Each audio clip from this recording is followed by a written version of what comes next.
హరి ఓం శ్రీ గురుభ్యో నమ. మనం ఇంతకుముందు సూక్ష్మ శరీరం గురించి చెప్పుకున్నాం. ఇప్పుడు స్వప్నావస్థలో వచ్చి ఏం జరుగుతుందో దాని గురించి మాట్లాడుకుందాం. అయితే ఏం చెప్తున్నారంటే, స్వప్నో భవిత్యస్య విశక్త్యావస్థ స్వమాత్రాశేషణ విభాతి యత్ర స్వప్నే తు బుద్ధి స్వయమేవా జాగ్రత్తాలినేనావిధా వాసనాభిః కర్తాదిభావం ప్రతివ్యధ్యరాయతే యత్ర స్వయం భాతి హ్యాహం పరాత్మా దీమాత్రకోపాదేరశేషసాక్షి నలిప్యతే తత్కృతా కర్మలాపైః యస్మాదసంగత్తదా ఏవ కర్మభిః నా విలిప్యతే కించదుపాధినా కృతేః. అంటే జీవుడు యొక్క ఈ వివిక్త వ్యవస్థ అంటే సూక్ష్మ శరీర అవస్థ స్వప్నం అనబడును. ఈ యొక్క సూక్ష్మ శరీరం అంటున్నమే అది ఎట్లా మనకి దృష్టాంతం కనుకంటే ఈ స్వప్నావస్థలోనే సూక్ష్మ శరీరం కనపడుతుంది. ఎందుకంటే ఈ శరీరంలో వదిలేసేసి ఆ శరీరంలోకి వెళ్ళిపోయి అప్పుడు ప్రతి ఒక్క ప్రదేశం కానీ ఏదో కనుక ఏదో తెలుస్తుంది అప్పుడు. ఎందుకంటే సూక్ష్మ శరీరం మనకి ప్రత్యక్ష ప్రసారంగా అది కనపడుతుంది. కాబట్టి ఈ యొక్క స్వప్నావస్థ యందు సూక్ష్మ శరీరం మాత్రమే శేషించి ఉండేది. ఎందుకంటే ఈ యొక్క సూక్ష్మ శరీరము స్వప్నావస్థలోనే అన్నిటిని చూస్తుంది. అంటే మన యొక్క సాధనలో ఎక్కడ తెలుస్తుందండి? త్రికూట స్థానమందు స్వప్నావస్థ వస్తుంది.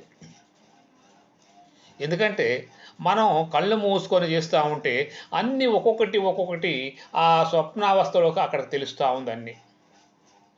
ఎందుకంటే ఏది ఎడిపోతుందో ఈ త్రికూట స్థానం ఏదైనా మూడవ నేత్రం ఉంటుందో ఆ నేత్రం కాడ స్వప్నావస్థ ఏర్పడుతుంది.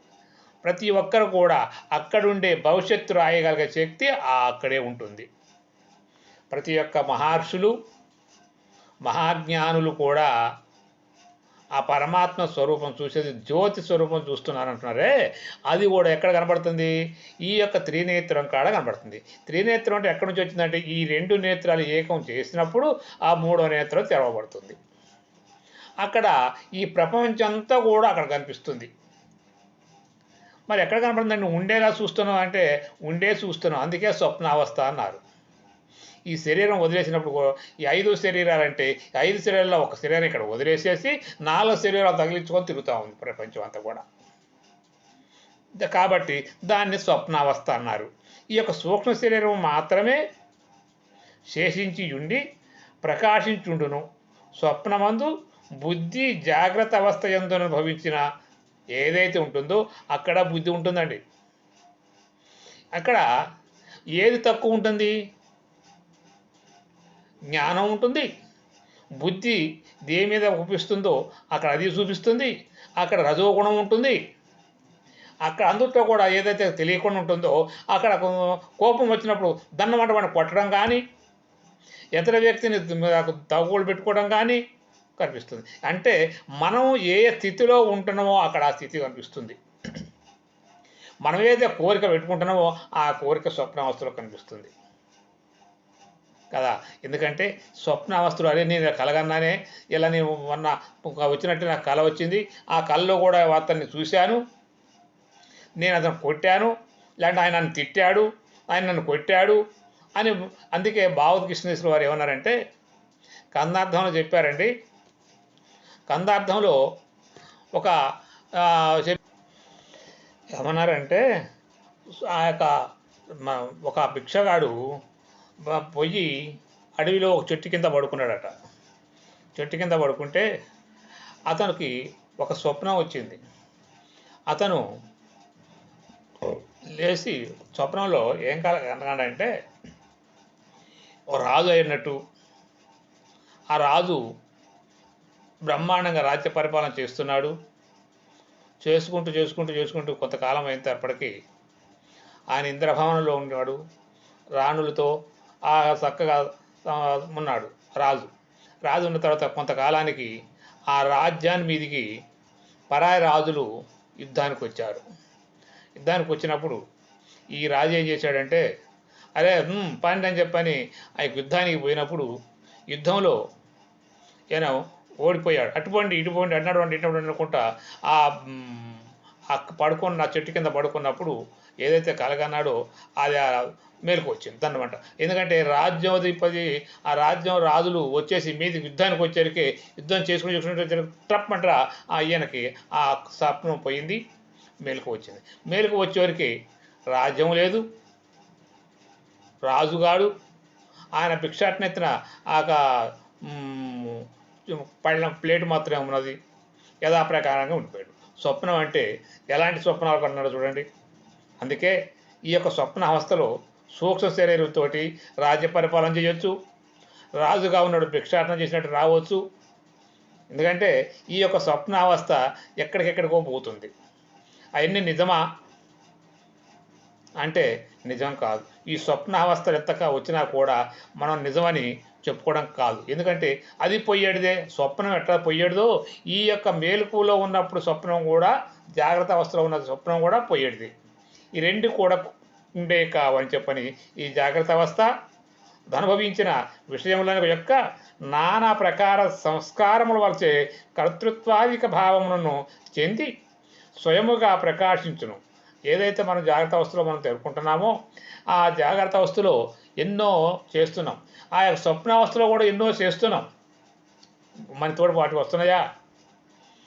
ఈ శరీరం పోతే శరీరంతో పాటు వస్తున్నాయా అంటే ఏవి రావు. స్వప్నాలు ఏదైతే ఉన్నాయో ఆ స్వప్నావస్థలో కలగన్నామో అవన్నీ కూడా మేలుకు వచ్చాక ఉంటే నిజంగా ఇప్పుడు కూడా ఏదైతే చేస్తున్నామో అది కూడా వస్తున్నాయని చెప్పనొచ్చు. ఏమి వస్తున్నాయి అంటే నీ అమ్మటి నీవు చేసిన కర్మలు మాత్రానికి వస్తాయండి. కర్మలంటే నువ్వు చేసిన పుణ్యఫలాలు ఏతున్నాయో, పాపపుణ్యాలు ఏతున్నాయో అవి నీకు వస్తున్నాయి. ఎందుకంటే ఇది జన్మతః వచ్చేవి. ఇవి ఇక్కడ చేసేవన్నీ కూడా నువ్వు సంపాదించుకున్నాయి. కోట్ల రూపాయలు సంపాదించావు, మరి వచ్చినాయా? స్వప్నావస్థలు ఎంతో సంపాదించిన ఎన్నో రాజ్యం పరిపాలన చేసినావు, ఎన్నో చేసావు, కానీ ఆ రాజ్యం ఉందా అంటే లేదు. ఇక్కడ కూడా ఈ భూమి మీద ఏది సంపాదించుకున్నావు అన్నీ పొయ్యేడియే. కానీ మిగిలేది ఏంటంటే నువ్వు చేసిన కర్మ పాపపుణ్యాలు ఏది ఉంటాయో అవి నీ అన్నమాట బ్యాంక్ బ్యాలెన్స్ లాగా వస్తున్నాయి. ఎన్ని జన్మల్లో వచ్చినా కూడా ఆ జన్మల్లో అనేక విధములుగా నీ యందు పడి ఉంటూ నీ కష్ట నష్టాల్లో కూడా పాలు పంచుకుంటున్నాయి అవి. అందుకే ప్రతి ఒక్కరు కూడా ఏమంటారంటే ఏ రోజున ఏ జన్మలో ఏ పాపం చేశానో కానీ ఈ కాలంలో అనిపిస్తున్నాను అంటాడు. లేకపోతే ఏ పుణ్యం చేసుకున్నానో ఈ రోజున ఈ తీరిగా ఉన్నానంటే ఆ జన్మల్లో ఆ పుణ్యం చేసుకోబట్టి నేను ఇప్పుడు ఈ రకంగా సుఖంగా ఉండగలుగుతున్నాను అంటాడు.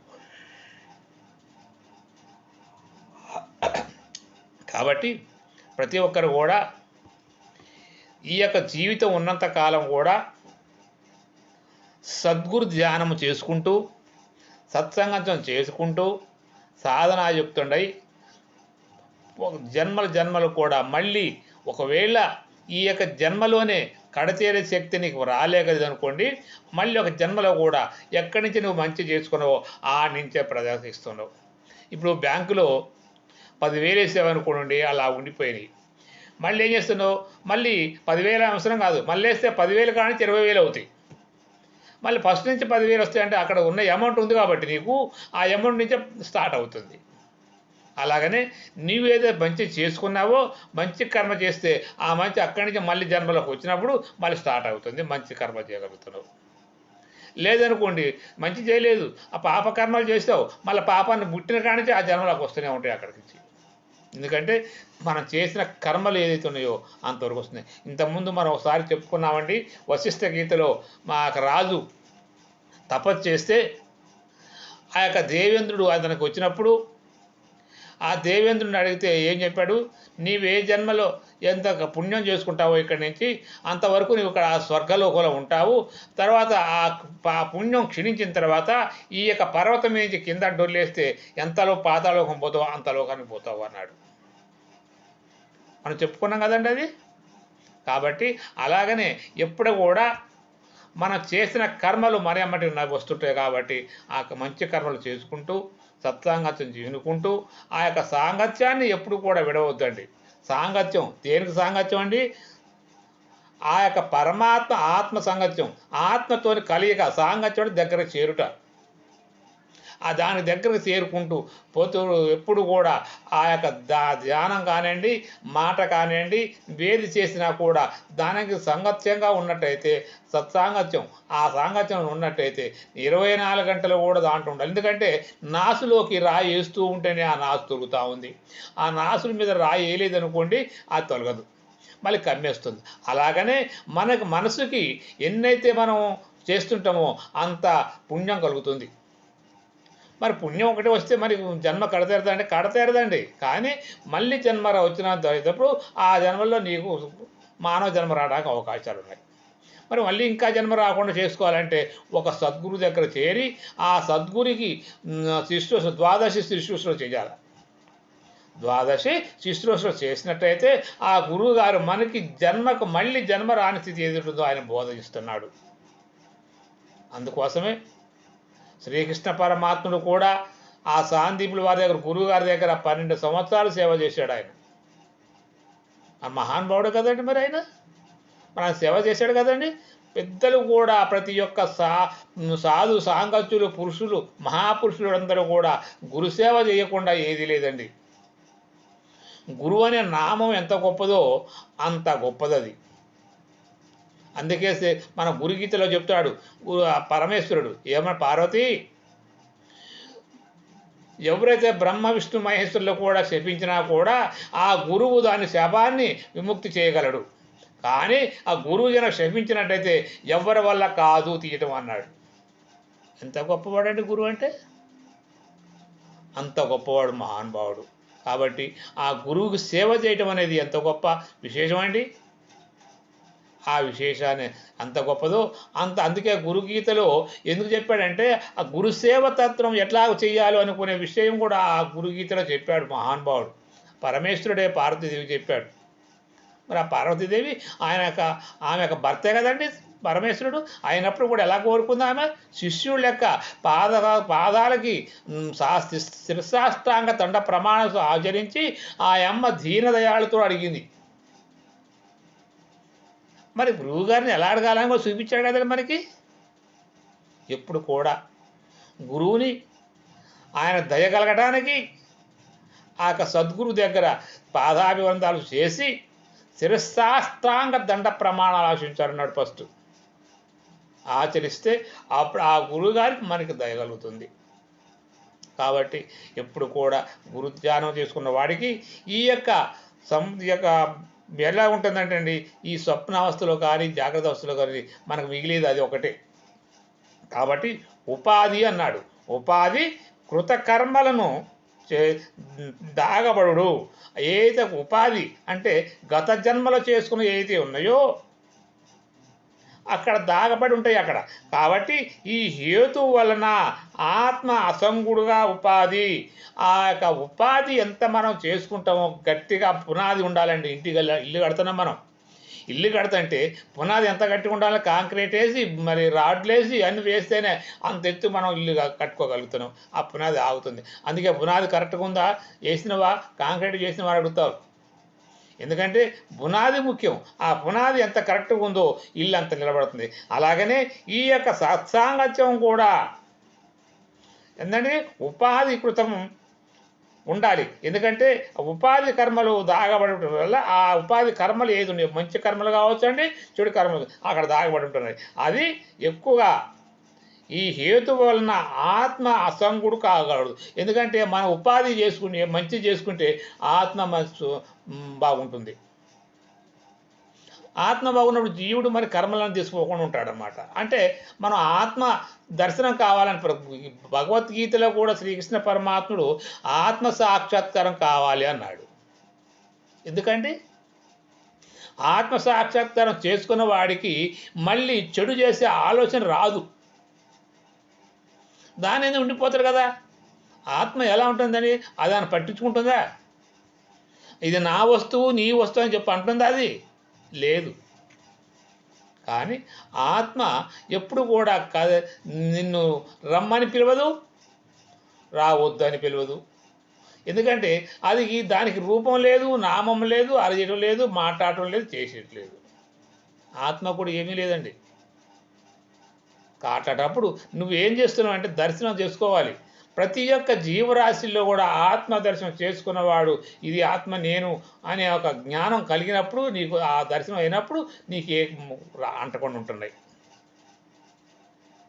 కదండి. కొమ్మరి పురుగు తీగా తిరగాలన్నాడు. కొమ్మరి పురుగు బురదలోనే పురుగుతుంది, కానీ ఏ మాత్రం కూడా బురద అంటదు. అలాగనే మానవ కూడా ఆత్మ దర్శనం చేసుకున్నవాడు అలా ఉంటాడు అని చెప్తున్నాడు.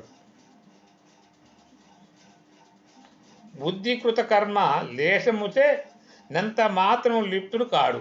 ఆ బుద్ధిని మాత్రానికి ఆ ఆత్మ యందు ఉంచినట్టు మనసు, బుద్ధి, చిత్తం ఇవన్నీ కూడా ఎలా ఉండాలంటే దాని యందే వికృతమై ఉండి దాన్ని అంటిపెట్టుకొని ఉండాలన్నాడు. అది తలిగింది అనుకోండి, మళ్ళీ అన్నీ కూడా మాయ వలన నాశ ఎలాగ వస్తుందో అలా కప్పేస్తున్నాయి. వచ్చినప్పుడు ఆ యొక్క దానిని కమ్మేసి నీకు దర్శనం ఇవ్వకుండా కాస్తుంది. ఎందుకండి మనం కూడా చూడండి, పశువు జన్మించినప్పుడు కానీ మనుషుల్లో జన్మకి తల్లి గర్భం నుంచి వచ్చినప్పుడు మాయ ఉన్నదని మాయ ఉంది అంటున్నారు. మాయ అంటే ఏందండి? మాయ కప్పేసి ఉంటే ఆ పిండం కూడా ఎలా వస్తుందండి? కళ్ళు మూసపోయాడు. అప్పుడు ఆ మాయ మంత్రసాని ఆ మాయం తీసేస్తే అప్పుడు ఆ పిల్లవాడు కెవ్వుని కేకేయగలుగుతున్నాడు. మాయ అంటే ఎట్లా మూసేస్తుందండి? దాని గోచరంగా ఎంత గోచరంగా ఉందండి అది. అందుకోసమే పరమాత్ముడు కూడా ఆ యొక్క మాయలో పడిపోకుండా చేసుకోవాలంటే మనం సత్సాంగత్యం చేసుకుంటూ ఈ యొక్క ఆత్మదర్శనం పొద్దున్న ఉదయం లేచిన మొదలుకొని సాయంత్రం పడుకునేంత వరకు కూడా ఆ దర్శనించుకుంటూ తిరుగుతూ ఉండాలి.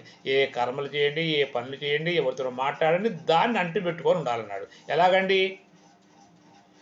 దొంగ పశువు ఉందనుకోండి, దానికి ఏం చేస్తాడంటే ఒక గుంజ కట్టేస్తున్నాడు. కట్టేస్తే గిర్రా గిర్రా తిరుగుతుంది, అక్కడే పడుకుంటుంది. ఎందుకంటే ఇటు పోయడం అవకాశం లేదు కదా. ఎక్కడ కట్టేసిందో అక్కడే ఉంటుంది. అది లేస్తుంది, ఉరకాలని ప్రయత్నం చేస్తుంది, కానీ గిర్ర గిర్ర అక్కడే తిరుగుతుంది ఆ కొయ్య చుట్టూ, కానీ మళ్ళీ అక్కడే ఉంటుంది. అలాగనే మనసును కూడా పరిపేరు విధాలంగా వాయు రూపం కాబట్టి అది పరిపరిపోతుంది, కానీ అక్కడే ఉంచే ప్రయత్నం మనం చేయాలి. ఎలా చేస్తారండి? సాధన వల్లనే కట్టేయగలం దాన్ని.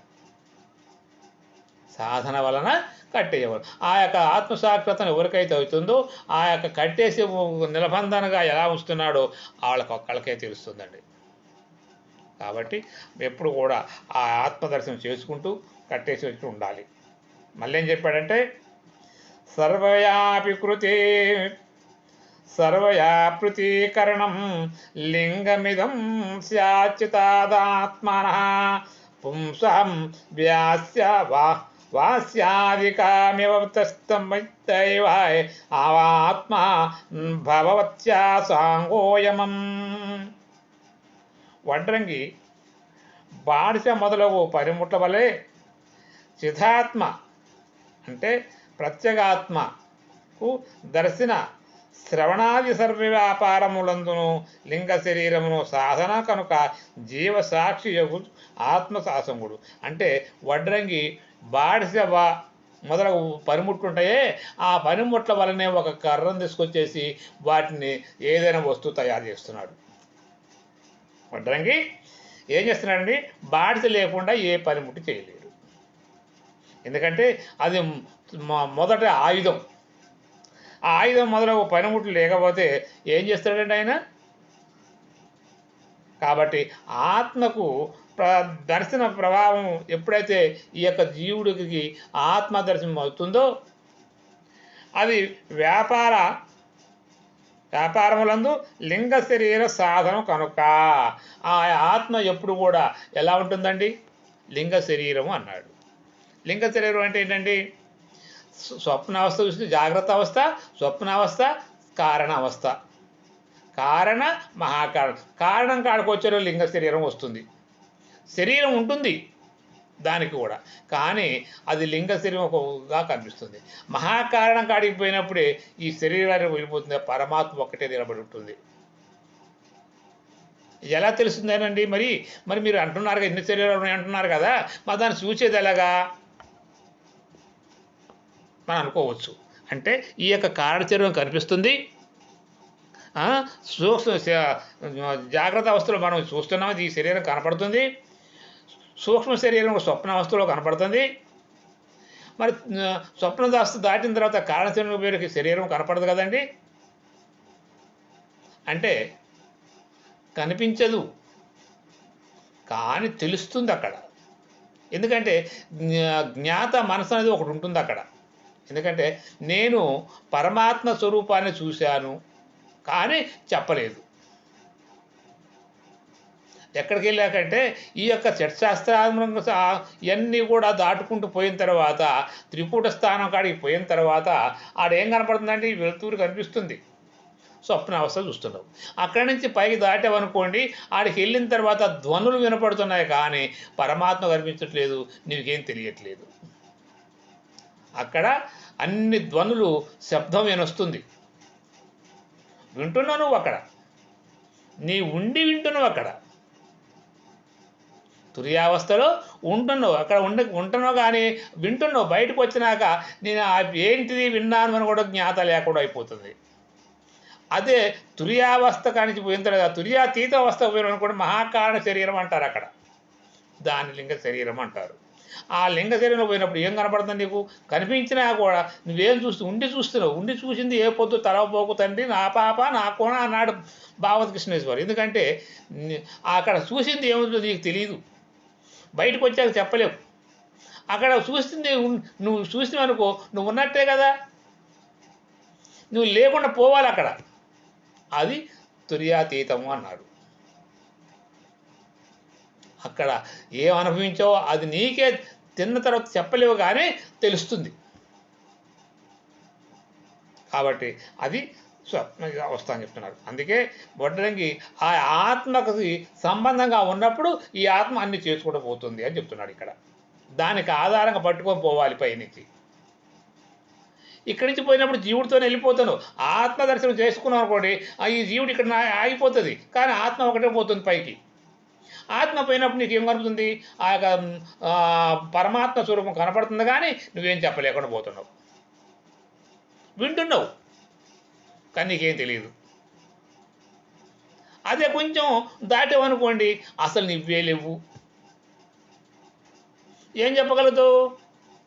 అందుకోసమే ఇక్కడ చెప్తున్నా చూడండి, సాధనము కనుక జీవసాక్షియగు ఆత్మ అసంగుడు. అక్కడ ఆత్మ దేని పని లేదు, అసంగం ఏం పని చేయదు, ఆత్మ కూడా పని చేయదు అన్నాడు. అందుకే ఆత్మదర్శనం ఎంత భగవద్గీత వరకు ఏం చెప్పాడంటే ఆత్మదర్శనం వరకు కావాలన్నాడు. కానీ అక్కడికి పోయిన తర్వాత దాటిన తర్వాత అక్కడ ఏముంటుంది ఏం తెలియదు, ఎవరికి తెలియదు. శ్రీకృష్ణ పరమాత్మ గొప్పవాడండి. ఎందుకంటే భగవద్గీత 18 అధ్యాయాలు కూడా తెలియపరిచింది. ఎందుకంటే ఆత్మ కొరకే చెప్పగలిగాడు అట్లా. ఎందుకంటే యుద్ధం చేయాలి కదా ఆయన. మరి నీవు ఈ శరీరం నీది అనుకొని తెలుసుకున్నప్పుడు అప్పుడు అందుకే అన్నారు. ఎందుకు ఈ 18 అధ్యాయాలు కూడా ఏం చెప్పాడంటే పంచీకరణ, స్థూల పంచీకరణ తెలియపరిచాడు ఇక్కడ. ఆత్మ ఇది, స్థూలం ఇది, దీని భావం ఇది ఇక్కడ ఉంది కాబట్టి ఈ శరీరం పొయ్యేటిది, ఇది ఉండేది నాయన, దీన్ని వదిలిపెట్టేసి దీనికాడికి రా అన్నాడు కదా. ఎందుకంటే నీకు వస్తు నిరూపణ కావాలనేది ఇక్కడ పంచీకరణలో చూపించాడు. ఏ పంచీకరణ అన్నది? స్థూల పంచీకరణ అన్నారు దీన్ని. స్థూలం ఇటుది, ఈ శరీరం ఇలా ఉన్నది, ఆత్మ ఇలా ఉన్నది. అక్కడ పోయాక ఆత్మ పంచీకరణ చేసుకోండి, అప్పుడు ఏం కనపడుతుంది? ఆత్మ ఉందా? జీవుడు ఉన్నాడా? నీవు ఉన్నావా? అందుకేనండి ప్రతి ఒక్కరు కూడా అడవులు అటయోగులుగా పోయి తలకాయల కింద పెట్టి కాళ్ళు పైకెత్తి తపస్సు చేసినా కూడా ఆయన చూసి ఏం చెప్తున్నారు అర్థం కాక ఏమీ లేదు అనుకుంటున్నారు. ప్రతి ఒక్కరు కూడా సాధనలో మా గురుగారు చెప్తారు, ఏమి లేదేముందిరా, ఉన్నదేదో ఉన్నది, లేదని చెప్పకూడదు. అక్కడ లేదు అని చెప్పకూడదు. ఉన్నది కదా, ఉన్నదాన్ని లేదని ఎలా చెప్తున్నావు నువ్వు? అందుకే చెప్తున్నారండి, ఈ ఉత్త బట్ట బయలు ఏమి లేదు. ఈ ఉత్తవి ఏవి ఉత్తవి? ఈ శరీరము ఉత్తది, బయలు కాదండి. అలాగా ఆ యొక్క సద్గురుమూర్తి ఎవరైతే ఉన్నారో గురువు గారు దాన్ని విమర్శించి చెప్పాలి. ఈ యొక్క దీని భావము తెలిసిన వాళ్ళే చెప్పగలుగుతారు. కాబట్టి ఆ యొక్క భక్తి శ్రద్ధలతోటి ఆ గురువుగారికి సేవ చేసినట్టయితే అప్పుడు ఆయనకు అర్థమవుతుంది. ఆ సేవ చేస్తే అప్పుడు ఆయన ఆ పరమాత్మని గురించి చెప్పగలే శక్తి, ఆ బయలు గురించి చెప్ప. అందుకని నేను చెప్పే ఫస్ట్ నుంచి కూడా చెప్తున్నానండి, ఇది శబ్ద బయలును చూపిస్తున్నారు గురువు గారు. శబ్ద బయలు కాదండి, శబ్దరహిత బయలు చూడాలి అన్న. ఎప్పుడు కూడా శబ్ద బయలును చూపిస్తారు. ఎందుకంటే నీకు చూపరానిది. బంగారంలాగా చెప్పాడు భాగవత కృష్ణ గారు కందార్థం, చూపరానిది చూపించి తినేని నీవు ఉండి చూచితివి. ఉండి చూసింది ఏ పొద్దు తలవకు నాయన అన్నాడు అక్కడ. అదే కాదు ప్రాణం చెప్పుకుంది. ఇప్పుడు ఆత్మ వరకు కూడా నీవు ఉండి చూస్తున్నావు. ఆత్మ వరకు నీ ఉండి దాన్ని గమనించగలిగావు. ఇది ఆత్మ. మరి అక్కడ ఏమన్నా అంటే నీవు ఉన్నావు, అది ఏమన్నా ద్వయం ఏర్పడదు. అక్కడ ఆత్మ కాడకు పోయినప్పుడు ప్రతి ఒక్కరికి కూడా ఆ రెండుగా ద్వయంగా ఏర్పడుతుంది. మరి ఏకత్వం ఎప్పుడు వస్తుందంటే ఆ ఆత్మ దాటిపోయినప్పుడు కదా. ఆ పరిపూర్ణ పరబ్రహ్మ బయలును కలిసినప్పుడు ఏమీ ఉండదు అన్నాడు. ఆ తెలియక ఏమీ లేదు ఏమీ లేదు ఏమీ లేదు అంటున్నారు. ఏమి లేని చెప్పడానికి తప్పు అది, కానీ ఏం అనలేక ఆ మాట అంటున్నానికి అవకాశాలు ఉన్నాయి. చెప్పేది లేదు కదా. కందార్థాలని మహానుభావుడు శ్రీ భాగవత కృష్ణులేసి వారు చక్కగా మనకి విస్తరించారు. దాన్ని అర్థం చేసుకోవడానికి మనం ప్రయత్నం చేయాలి. కాబట్టి మనం ఎప్పుడు కూడా ఆ తత్వ విచారణలో చేసినప్పుడు ఈ యొక్క తత్వ విచారణ ఎంత గొప్పగా చేస్తావో అంత గొప్పగా నీకు ఉంటుంది. ఎందుకంటే ముఖ్యమైనది తత్వ విచారణ. అందుకే ఆత్మ కాడికి పోయినప్పుడు ఆత్మ ఆత్మ అనడం కాదండి, ప్రతి ఒక్కరు కూడా ఆత్మ చాలా గొప్పది, ఆత్మ దర్శనం కావాలి. ప్రతి గ్రంథాలలోనూ ప్రతి విషయాలలోనూ చెప్తున్నారు. మరి ఆత్మ దర్శనం కావాలంటే ఎలా చెప్పుకోకుండా ఈ యొక్క తత్వ విచారణలో చేస్తారు. గురువుగారు చెప్తున్నారు, సత్సాంగత్యంలో చెప్తున్నారు. నీ మనసు దృఢంగా ఏర్పడుతుందా? మనసు గమనించావా? తత్వ విచారణలో గమనిస్తే ఆ ఆత్మ దర్శనం అవుతుందా? సాధన లేకుండా అవుతుందా అంటే కాదు. సాధనాయుక్తంగా ఉన్నప్పుడు ఆ యొక్క ఆత్మ సాక్షాత్వం అవుతుంది. అందుకే ఒక్కోసారి చెప్తున్నాడు, లింగ శరీరము, లింగోత్పత్తి అని ఎన్నోసార్లు మనకి వస్తున్నాయి.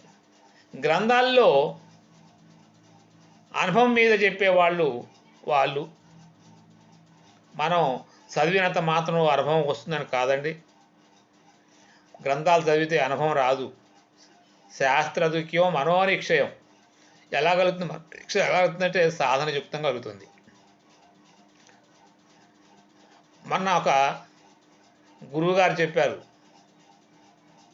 ఎందుకంటే శాస్త్రం చదివి 10 మందికి కూడా ఎంతో పెద్ద గురువుగా ఎన్నో ఊర్లకు పోయి ఆ యొక్క శాస్త్రాన్ని వివస్కరించాడట మహాబ్రహ్మాండంగా. కానీ వాచస్పదం కానీ అనుభవం లేదు అని చెప్పి అంటున్నారు. శాస్త్రాలు ఎన్నో రకంగా చెప్పవచ్చండి. గ్రంథాలు చదవచ్చు, గ్రంథాలు చదివి చక్కగా బోధించవచ్చు. అనుభవం ముఖ్యం. అనుభవంలో దర్శించిన వాడికను అనుభవం లేకుండా చెప్పేదానికి శాస్త్రం తేడా ఉంటుంది. కాబట్టి ఈ యొక్క చెప్పేదాన్ని మీరు చక్కగా వింటున్నారు, వినాలని భావిస్తున్నాను. విన్నదాన్ని చక్కగా అర్థం చేసుకోండి. మీరు అర్థం చేసుకుంటారని కోరుకుంటున్నాను. కాబట్టి మీరు ఎప్పుడైతే ఈ యొక్కని వింటున్నారో మీరు విని లైక్ చేయండి, సబ్స్క్రైబ్ చేసుకుంటే మీకు ప్రతి ఒక్కటి కూడా మీకు వస్తుంటాయి. విన్నదాన్ని తప్పనిసరిగా లైక్ చేసి మీరు వింటున్నారని కోరుకుంటున్నాను. కాబట్టి జై సద్గురు మహారాజుకి జై.